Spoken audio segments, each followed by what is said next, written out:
తిరుమల శ్రీవారిని పలువురు ప్రముఖులు దర్శించుకున్నారు. తెలంగాణ మంత్రి దామోదర రాజనరసింహ, బీజేపీ నేత CM Ramesh, George Reddy, cinema hero Sandeep Madhav శ్రీవారిని వేర్వేరుగా దర్శించుకుని మొక్కులు చెల్లించుకున్నారు.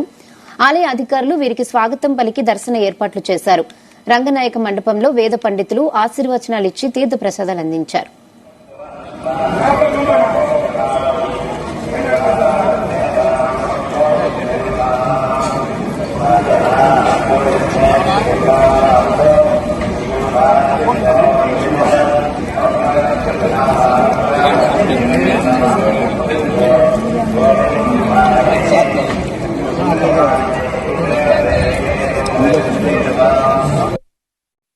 సార్వత్రిక ఎన్నికల్లో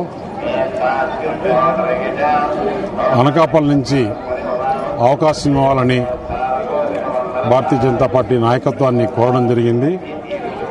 మా పార్టీ అధిష్టాన వర్గం ఆదేశిస్తే అక్కడి నుంచి పోటీలో ఉంటానని చెప్పి తెలియజేస్తూ ఆ భగవంతుని ఆశీర్వాదాలు కూడా కావాలని చెప్పేసి, ఎందుకంటే ఈ రాష్ట్రంలో రాక్షస పాలన నడుస్తుంది, అది పోవాలి, డబుల్ ఇంజిన్ సర్కార్ రావాలి, నరేంద్ర మోడీ గారి ఆశీస్సులతో ఆంధ్రప్రదేశ్ బాగుపడాలి అని చెప్పేసి ఆ వెంకటేశ్వర స్వామిని, ఏదైతే నేను నమ్ముకున్న స్వామి ఉన్నారో ఆ స్వామిని ఈరోజు వేడుకోవాలని చెప్పేసి, ఇక్కడి నుంచి ఎలక్షన్ క్యాంపెయిన్ పోవాలని చెప్పేసి స్వామి దగ్గర వచ్చి ఆశీర్వాదం తీసుకోవడం జరిగింది. అలయన్స్ చాలా బాగా సక్సెస్ అవుతుంది, బ్రహ్మాండంగా ఉంటుంది. ఎందుకంటే ప్రజలు ఇప్పుడు ఆంధ్రప్రదేశ్లో ఈ ప్రభుత్వాన్ని, జగన్మోహన్ రెడ్డి ప్రభుత్వాన్ని దించాలి అనే నినాదంతో ప్రజలు ముందుకున్నారు. ఈ రాక్షస పాలన పోతుంది, ఆ రాముడి పాలన వస్తుందని చెప్పేసి తెలియదు. తెలంగాణ రాష్ట్రం అన్ని సుభిక్షంగా ఉంటాయి, ప్రజలు సుభిక్షంగా ఉండాలి. ప్రజలు సుభిక్షంగా ఉండాలంటే స్వామివారి ఆశీస్సులు ఉండాలి. స్వామివారి ఆశీస్సుల గురించి వచ్చి స్వామివారి దర్శనం చేసుకొని బయలుదేరుతున్నాం.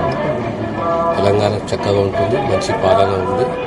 రాబోయే కాలంలో ప్రజలకు సంక్షేమాన్ని, అభివృద్ధిని తెలంగాణ రాష్ట్రంలో సంపూర్ణంగా అందిస్తామనే విశ్వాసం, స్వామివారి ఆశిస్తుందని నేను విశ్వసిస్తున్నాను. బాగుంటాయి. కాంగ్రెస్ కు తెలంగాణలో చాలా బాగుంటుంది. లిక్కర్ స్కామ్ లో చాలా మంది పెద్ద పెద్ద కవితలు అంటారు. ఈ పవిత్ర స్థానంలో స్కామ్ల గురించి ఎందుకు మాట్లాడదాం మనము? ఏ విధంగా నెక్స్ట్ ఎలక్షన్ కి స్కామ్లు ఇవన్నీ స్కామ్లనే మాట కాదు.